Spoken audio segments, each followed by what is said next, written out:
Paghahambing ng bilang. Tingnan ang dalawang larawan. Ang ating gagawin ay paghahambing ng mga bilang.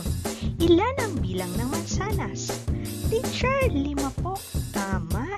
Ilan naman ang bilang ng mga saging? Teacher, 6 po. Tama, mga bata. Ngayon naman, alin sa dalawang prutas ang mas kaunti? Teacher, ang mga mansanas po. Mahusay. Alin naman ang mas madami? Teacher, ang mga saging po. Magaling, mga bata. Ngayon, kung ihahambing natin ang dalawang prutas, ano ang masasabi ninyo sa 5 at sa 6? Kung ikukumpara natin ang bilang na 5 sa 6. Teacher, ang 5 mansanas ay mas kaunti kaysa sa 6 na saging. Mahusay. Mga bata, diba may simbolo tayong ginagamit? Ano kaya ang gagamitin natin sa paghahambing ng dalawang bilang nito? Ang simbolo ng mas kaunti, simbolo ng mas marami, o ang simbolo ng magkasindami?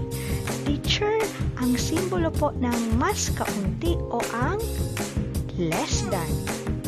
Magaling, mga bata. Ulitin natin. Ang 5 mansanas ay mas kaunti kaysa sa 6 na saging. Mga bata, paghambingin naman natin ang mga pinya at mga peras. Sino makakabilang ng mga pinya?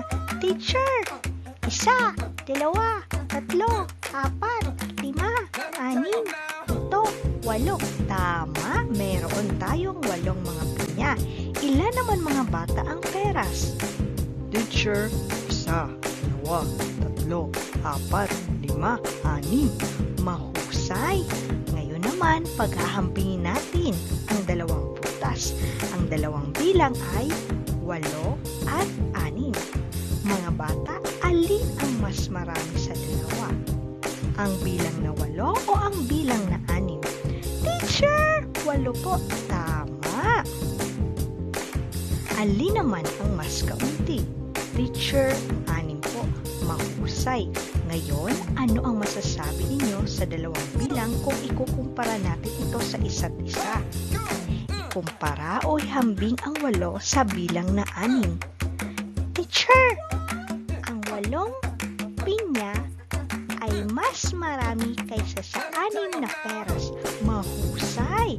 Ano naman ang gagamitin natin na simbolo? Teacher, ang simbolo po ng mas marami o greater than. Magaling, mga bata. Ulitin natin.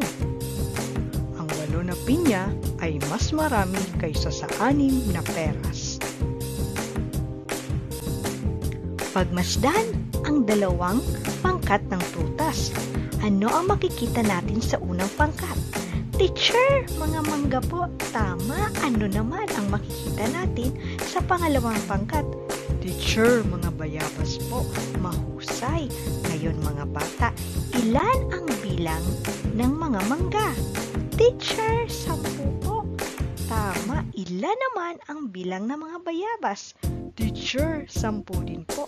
Mahusay. Ano ang masasabi ninyo sa dalawang bilang? Teacher, magkasindami po sila. Tama, mga bata. Ano ang gagamitin natin na simbolo kapag magkasindami o magkapareho ang bilang ng dalawang bilang na ating pinaghahambing? Teacher, gagamitin po natin ang simbolo ng magkasindami o ang equal sign. Mahusay. Ulitin natin, ang 10 na mangga ay magkasindami ng 10 na bayabas. Mga bata, ito po ang gagawin natin. May mga bilang tayo dito. Sa bawat bilang, may 2 bilang tayong ihahambing sa bawat isa. Ang una nating ihahambing ay ang bilang na nandito sa kaliwa at ihahambing natin ito sa bilang na nasa kanan. Ito ang gagawin nyo. Isulat ang mga simbolo ng Mas marami o greater than, mas kaunti o less than o ang simbolo ng magkasindami o ang equal sign sa bawat bilang. Unang bilang, 35 at 25. Ano po ang inyong sagot? Teacher! Greater than po o ang simbolo ng mas marami. Tama! Pangalawa, 54 at 53. Teacher! Greater than po o ang simbolo ng mas marami. Mahusay! Pangatlo, 13 at 23. Teacher! Ang simbolo po ng mas kaunti o less than. Magaling! Pang-apat, 28 at 28. Teacher! Magkasindami po sila. Ang equal sign po ang gagamitin. Tama! Pang-lima, 40 at 50. Teacher! Ang simbolo po ng mas kaunti o less than. Mahusay mga bata,